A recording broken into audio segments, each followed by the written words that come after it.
Two men, born at nearly the same time, living under the vast expanse of the Roman Empire. One in Jerusalem, the other in Córdoba, modern-day Spain.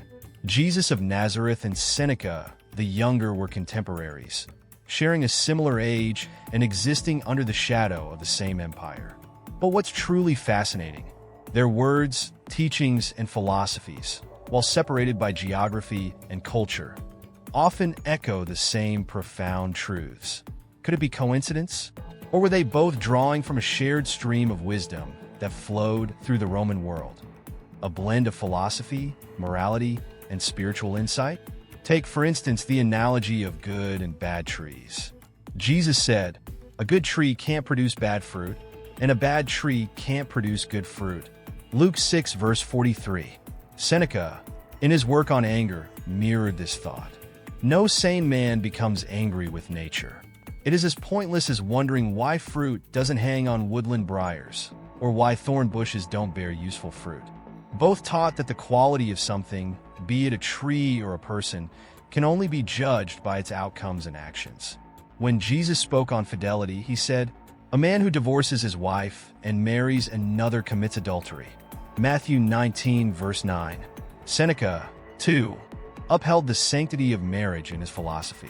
If a man lies with his wife as if she were another man's wife, he will be an adulterer. On Firmness 7.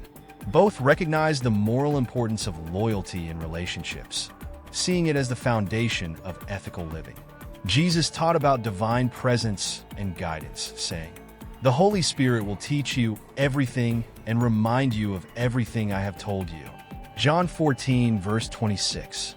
Similarly, Seneca wrote in Epistle 41, "A Holy Spirit dwells within us, marking our good and bad deeds, acting as our guardian. No man can rise above fortune without the help of God." Both men believed in a higher power residing within us, guiding our morality and actions. Jesus gave us the golden rule: do for others as you would like them to do for you. Matthew 7, verse 12. Seneca echoed this sentiment. Treat your inferiors as you would be treated by your betters. Letter XLVI. And both extended this principle to even those who wrong us. Jesus said, "Love your enemies. Pray for those who persecute you." Matthew 5, verse 44. Seneca advised, "Challenge anger with kindness in return. Enmity immediately falls when one side lets it go." De ira, too. In a world often consumed by vengeance, they preached love and forgiveness as the ultimate path to peace. Jesus proclaimed that God's blessings are for all.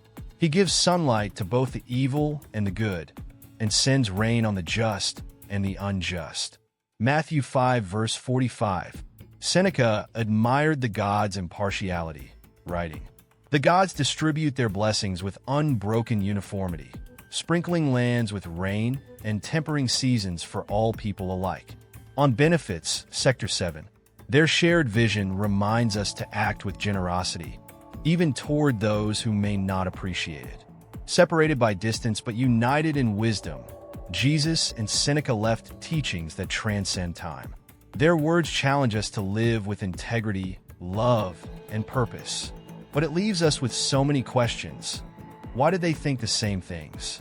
Could it be the influence of living in the same empire, shaped by similar laws, culture, and moral expectations? Or perhaps they studied the same kinds of teachings, drawing from a shared intellectual tradition? Stoicism, after all, was written centuries before their time. Could Jesus himself have been influenced by Stoic ideas, or even admired its principles? Or is this all just coincidence? A universal truth revealing itself in different ways? What do you think? Leave your thoughts in the comments, and let's discuss these fascinating parallels together. Subscribe to Beyond the Basics for more insights into history, philosophy, and the timeless ideas that shape our world.